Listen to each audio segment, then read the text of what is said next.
Pemirsa, bila sebagian besar masyarakat di Bali merasakan suhu udara lebih panas dari biasa, kondisi berbeda sempat dialami warga Desa Plage.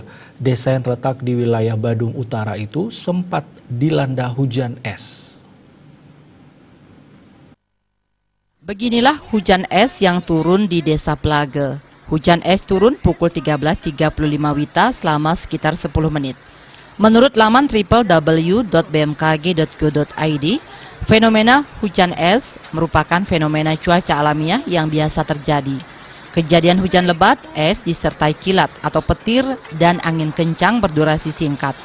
Hujan es lebih banyak terjadi pada masa transisi atau pancaroba musim, baik dari musim kemarau ke musim hujan atau sebaliknya. Hujan es memiliki sifat sangat lokal. Artinya, hujan es hanya turun di atas wilayah 5 sampai dengan 10 km.